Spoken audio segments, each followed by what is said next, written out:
If you've seen Limitless, the movie with Bradley Cooper, it was sort of patterned roughly off. This is something where you take it and you're like, well, I feel more like myself than I have in a long time, and my ability to focus, you feel limitless. Starting in my mid-20s, I said, my brain isn't working the way it's supposed to. I started forgetting things. I was having problems that I didn't like, and my career was just taking off. So I said, what can I do to hack this? I ordered my first big package of smart drugs, and these are mostly pharmaceuticals.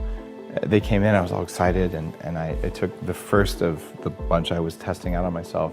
It was called paracetam, and I use an analog of that even today, and I read about that in Game Changers. But the experience was really weird. I took it for a week, and I'm like, damn, I was so excited. I'm so disappointed, this stuff doesn't work. So I stopped taking it. And the next day I said, you know, I'm grasping for words. And I realized the previous week, every time I wanted to think of a word, it would just come to me. And then I found that I'd say, what's the word for that? What was I gonna say? And I realized I wasn't having that. What good nootropics do, the ones that aren't energizing, which is a different effect that's also helpful, they make you feel more like yourself. They reduce the struggle and the work it takes to do something. So it would have been within your skill set, but a struggle or a stretch, like, oh, I got that. Sort of like if you could, lift a 35-pound dumbbell, but it's work, and all of a sudden you'll be like, oh yeah, I got that. Maybe I could do 45. So it's this performance enhancer, but it feels so natural. It feels like yourself that after a very short period of time, you get used to having that superpower, and it just becomes your new normal. And it turns out there's a whole bunch of different racetam family drugs. Paracetam's been around for almost 60 years. It's made by Sandoz Pharmaceuticals, a big pharmaceutical company in Europe. It's protective of your neurons. It increases oxygen, but not blood flow in the brain. And we're not sure all the ways that it works, but it's got a long safety history. The downsides are it may use more acetylcholine, which is a neurotransmitter. You can eat raw egg yolks or take soy lecithin, or some of the supplements that I make have things that increase acetylcholine in it, and it's widely available at Whole Foods or anywhere. Would you have to eat raw egg yolks to get it? If they're lightly cooked, it's okay, but if you burn your egg yolks, you're not really going to get functional choline. It'll be burned. It's damaged by heat.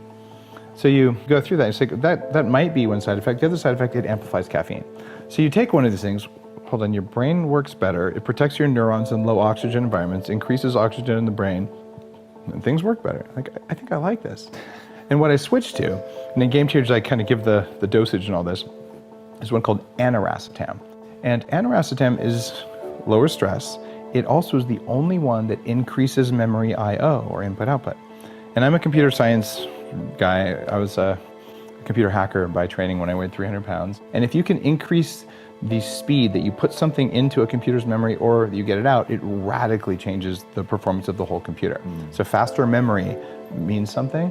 Well, as a human being, if you can find a substance that increases your ability to get things in and out of your memory, when you meditate, you're going to remember how to meditate better. When you study, you're going to remember what you do better. When you want to recall what you did, you're going to do it better. I've been on that stuff for 20 years, and it's really impactful. Wow. There's also these things that if you increase energy in the brain, you increase performance everywhere. And that's been a big focus. My book before Game Changers was called Headstrong, all about if you increase function of energy producing cells called mitochondria in the brain, what's it going to do? And it turns out your emotions get better, your ability to regulate your emotions, your ability to recall things, your ability to just have raw power to be you, it goes up. Some nootropics, and a lot of the ones that I focused my formulations on, are around increasing energy throughout the body, but most especially in the brain. And then others are around manipulating or modifying things. Another nootropic that's really powerful is something that comes from green coffee fruit. Not the coffee beans themselves, but actually the fruit itself. And we produce it, it's called Neuromaster. There's a compound in the brain called BDNF, brain-derived nootropic factor.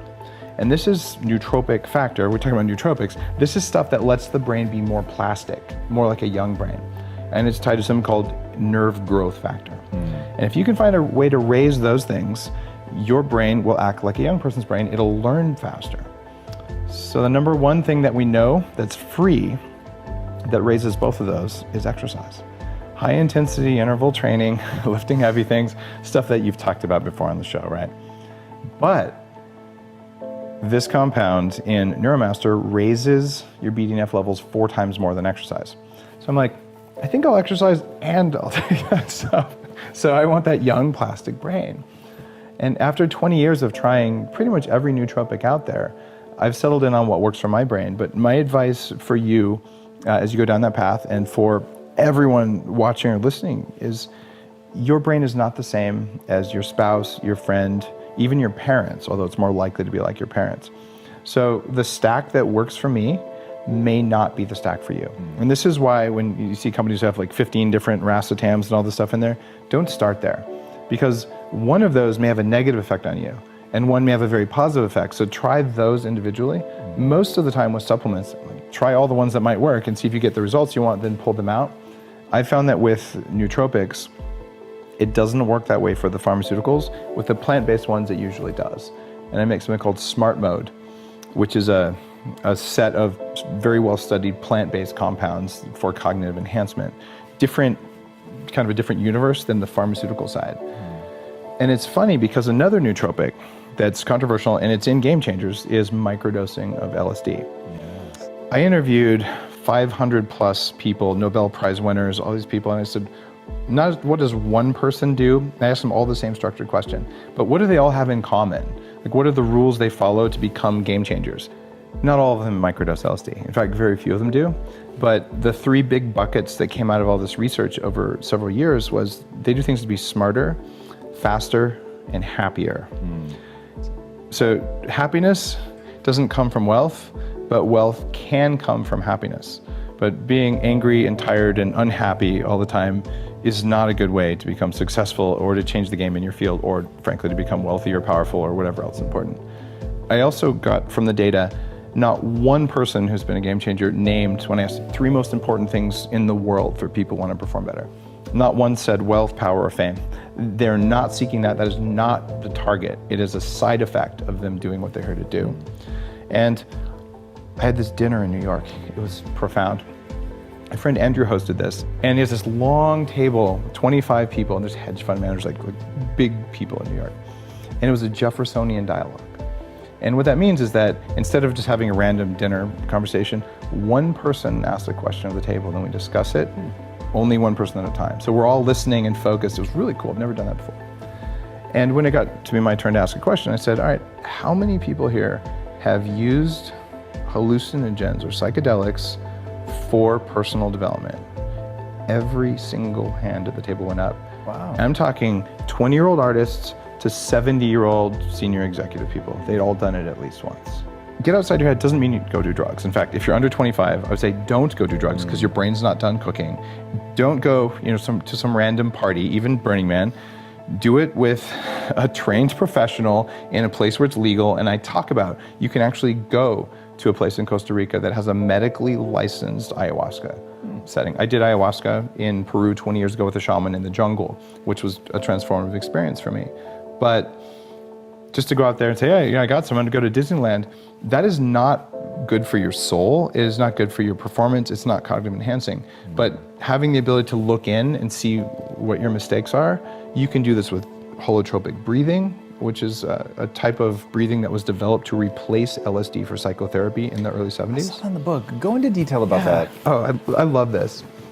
So Tom, in addition to this, losing 100 pounds, getting control of my biology, and having a successful career, making my brain work better, when all the stuff that was supposed to work didn't work, I said, I'm going to go outside the box. I'm an engineer, so I'm going to try meditation. I said, I'm going to do a personal development thing. And I was at a point in my life, I was ending a relationship, and a friend said, Dave, you have to go do this. And I said, what is it? She said, I'm not going to tell you. So what? She said, you won't do it if I tell you. So just trust me. All right, fine. I didn't know what else to do. I was feeling kind of desperate. So I went to this personal development retreat. And a part of this was you'd lay down on a mat with a facilitator sort of watching over you. There's a bunch of other people in the room doing the same thing, and they play like movie soundtrack music, and you do this really deep, rapid breathing.